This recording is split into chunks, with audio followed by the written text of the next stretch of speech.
અમે આજે આવ્યા છીએ લાઠી ગામમાં એક માજી પાસે. એ માજીનું પાછળ ઘર જોઈ શકો છો, કઈ રીતના એમની પરિસ્થિતિ છે. અને આજુબાજુમાં કોઈ પણ વ્યક્તિ આજુબાજુમાં રહેતું નથી. માજી એકલા છે, નિરાધાર છે, અને એ ઘણા ટાઈમથી અહીંયા રહે છે. અને એમનો એક દીકરો હતો જે શોટ લાગવાના કારણે એનું મૃત્યુ પામ્યું છે. અત્યારે માજી ઘણા ટાઈમથી અહીંયા એકલા જ રહે છે, એને કોઈ જાતની સગવડ નથી.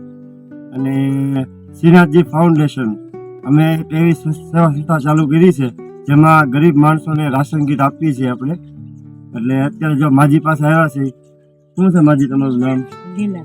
લીલાબેન. કેટલા ટાઈમથી આવી રહ્યો માજી? હું રહેતી હતી ઓલી વાંસળીમાં 1 વર્ષ ના રહી, 4-5 વર્ષ અહીંયા. 5 વર્ષથી અહીંયા રહ્યો તમે?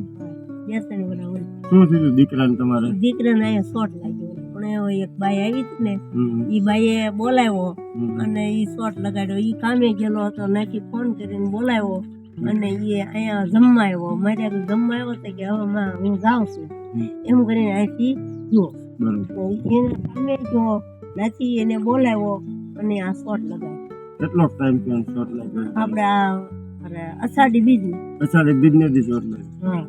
કાંઈ વાંધો નહીં. આજનો વાર વાર જ છે, ગુરુવાર જ છે. ગુરુવાર, આજે ગુરુવાર જ છે. ગુરુવાર.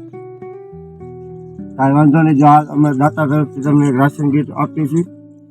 તો આજે આ રાશન કીટના દાતા શ્રી ચંદ્રિકાબેન રાજેન્દ્રકુમાર પટેલ લાઠીવાળા તરફથી આ માજીને રાશન કીટની ભેટ આપવામાં આવી છે.